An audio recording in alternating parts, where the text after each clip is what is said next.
सो सबसे पहले कितने एक्साइटेड हैं आप एक ऐसे प्लेटफॉर्म के लिए जो देश भर में जाना जाता है, everybody waits for that one moment कि कब बिग बॉस आ रहा है and you are entering the house, कैसा लग रहा है? हाँ, बहुत ज़्यादा ओवरवेल्म फील कर रहा हूँ क्योंकि मुझे कि मैंने क्या सोचा था, मैं क्या बनने वाला हूँ और कहाँ से क्या हो रहा है, मैं एकदम ही ऐसे बोलते हैं ना कि हम स्पीचलेस, कि जो भी हो रहा है सब कुछ सही हो रहा है, and it's all because of the audience. I want to say thank you. जो भी आजकल आज जो भी हूँ मैं, वो आपकी वजह से हूँ, एंड ऑफकोर्स ऊपर वाले की वजह से आधे से ज़्यादा चीज़ें होती उसके बिना हो ही नहीं सकती है। तो जब मुझे सबसे पहले न्यूज़ मिली, मैं ऐसे था कि ओके, पहले टू माइंड्स सबसे, क्योंकि मैं 2-3 बार पहले अप्रोच हो चुका हूँ, पर तभी क्या हुआ था कि मैं इधर यहाँ नहीं था, कहीं और था, तो वो हो नहीं पाया। फिर कोई और प्रोजेक्ट के लिए मैंने हाँ बोल दिया था, कमिटमेंट इश्यूज़ उसकी वजह से वो हो गया था। तो जब हमारा फिक्स हो गया कि मैं भी यहाँ पर हूँ और जब मीटिंग भी हो गया, तब ऐसा था कि ओके अब ये हो रहा है तो क्या, तब मेरा सब कुछ हिट होना चालू किया कि ओके अभी तुझे बहुत सारी चीज़ें फेस करनी पड़ेगी, ऐसा होगा। बट आई वाज लाइक तो क्या हुआ, ये तो रियल लाइफ में भी होता है। So I am just gonna be myself, go there, enjoy, क्योंकि मैं इतना वो हो चुका हूँ कंटेंट बना बना के कि मुझे कोऑर्डिनेट करना पड़ता है, कभी एडिटर को, कभी डीओपी को, कि भाई तू इधर आ, क्या हो रहा है, कभी शूट करना है। यहाँ पे ऐसे होने वाला है कि मैं अंदर जाके सिर्फ करूँगा परफॉर्म और वहाँ पे जाके सब एडिट अपने आप होगा। तो I am excited actually.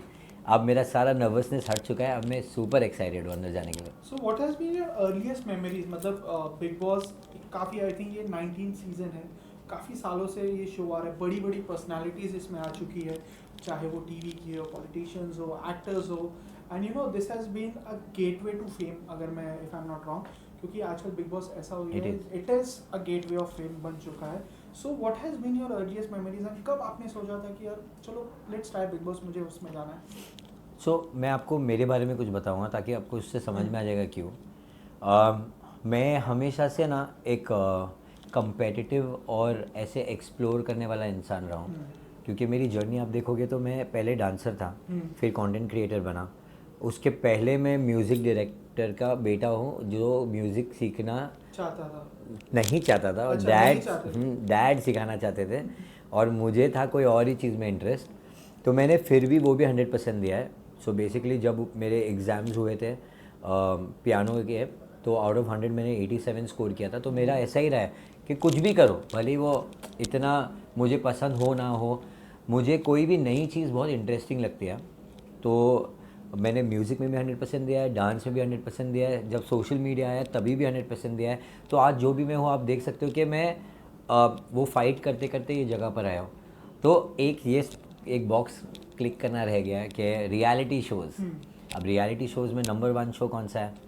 Obviously big boss. तो क्यों नहीं, वाई नॉट, वहाँ जाकर एक्सेल करने वाली बात ही कुछ और होगी कि आपको इतना प्यार मिला है हर जगह पर, तो यहाँ पर भी अगर हो सकता है तो वाई नॉट। तो मुझे अपनी फैमिली एक्सटेंड करनी है, जितना हो सकता है अपनी फैमिली एक्सटेंड करूँगा हर जगह पर। इसके बाद कुछ और इंटरेस्टिंग चीज़ निकल के आएगी तो वो कर लूँगा। सो अगर मैं बात करूँ, जैसे आपने कहा कि you have been a content creator, एक इंटरनेट पर्सनालिटी हैं आप, आपके ऑलमोस्ट 3 करोड़ से ज़्यादा फॉलोअर्स हैं अक्रॉस सोशल अच्छा। मीडिया। सो आपकी एक ऑरा है, आपकी एक वाइब रही है कि you very positive towards everything. But if I speak about big boss, big boss एक ऐसी जगह है, इन रिसेंट टाइम्स हमने देखा है कि वहाँ पे एवरी वॉक ऑफ पर्सनालिटी आती है, एंड वहाँ पे देखा जाए कुछ ऐसी चीज़ें, जैसे मैं कहूँ कि पॉलिटिक्स है, क्या कहते हैं, माइंड गेम्स हैं, बिट्रेयल्स है, ऐसी बहुत सारी चीज़ें आपको झेलना पड़ता है। सो मेंटली आप कैसे प्रिपेयर्ड हो, एंड डू यू थिंक कि ये जो चीज़ें होती है, माइंड गेम्स करना कंटेस्टेंट्स के साथ एंड ऑल, तो आप अडेप्ट कर पाओगे इस चीज़ को हाउस के अंदर? देखो, अगर आप ऐसे वे में बोल रहे हो तो वो ऐसा लग के आएगा कि ओह माय गॉड क्या डिफ़िकल्ट चीज़ है। बट अगर आप उसको इस वे में ब्रेक डाउन करते हो कि ये तो रियल लाइफ में भी होता है, हाँ। बस कैमरा नहीं है, तब सब कुछ ऐसा लगने लगता है कि हाँ, बहुत इजी हो जाता है। इजी ही है। बस ऐसा है कि आपको लोग देख रहे होंगे, तो आपको चेंज नहीं होना है। आप जो रियल लाइफ में हो, आप वैसे अगर वहाँ पे खेलोगे, भले ही कितनी भी स्ट्रांग पर्सनैलिटी हो, अगर आप सही हो तो आप गलत कभी हो ही नहीं सकते। तो मुझे ऐसा लगता है कि मैं I will always try and be towards what ever is right. और अगर मैं नेगेटिविटी से जितना दूर रहूँगा, I think everything will work towards सही जाएगा सब कुछ। तो मुझे इसके लिए इतना स्ट्रेस नहीं हो रहा है। पहले मेरे को लगता था कि अरे बहुत डिफ़िकल्ट गेम होगा, पर ये क्या है, वो लाइफ गेम ही है। बस उन लोग टास्क दे के जो हमको रियल लाइफ में अचानक से आता है, वहाँ पे हमको पता है कि आने वाला है। तो सिमिलैरिटीज़ तो दोनों में ही हैं, बस वहाँ पे ऐसा कि आपको खेलने के लिए लोग देखने वाले हो गए, तो आपको एंटरटेन करना है। तो मैं जाने ही वाला हूँ यही बेसिस पे कि मैं दिखाऊंगा कि मैं एज अ पर्सन कितना फ़न हूँ, जो आपने कभी देखा नहीं है। आपने देखा होगा मेरे चैलेंज वीडियोज़ में, जहाँ पे मैं अपनी फैमिली के साथ में खेलता हूँ, मैं जनरली ऐसा ही हूँ। तो मेरे को वो मेरी रियल पर्सनैलिटी उनको दिखाना है। तो आपका एक्चुअल क्या कहते हैं, द रियल आवेश दरबार कैसे हैं, वो आपको ऑन स्क्रीन दिखाना, the real you. The real me. कोई उनको लगता होगा कि मैं फ़िल्टर करके वीडियो बनाता हूँ ना, तो आप देख लो कितना फेक करूँगा मैं वहाँ पर। देख लेना आप वहाँ पर। सो या एंड बिग बॉस जैसे कहते हैं ना कि एक 90 डेज 120 डेज के लिए आप दुनिया से कट ऑफ हो जाते हो। पूरा you are away with your family, you are away with your friends, आपके ऑन फील्ड जो आपके दोस्त होते हैं, everything is no phone, nothing, मतलब आपको पता ही नहीं दुनिया में बाहर क्या चल रहा है, like people are missing you.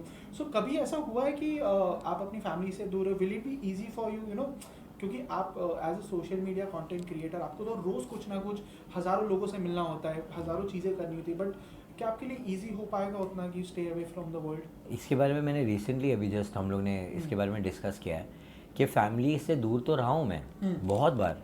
मतलब जब मैं डांस टीचर था तो मैंने ऐसा था कि कभी मैं 1 साल दिल्ली में हूँ, कभी 1 साल पुणे में सिखा रहा हूँ, कभी 3 महीना वहाँ सिखा रहा हूँ, तो ऐसे बहुत हुआ है। बट एक फैक्टर हमेशा रहा है कि फ़ोन तो था, वीडियो कॉल तो था, हम टच में तो थे, हम बात तो करते थे। अब क्या, ये कैसे होने वाला है?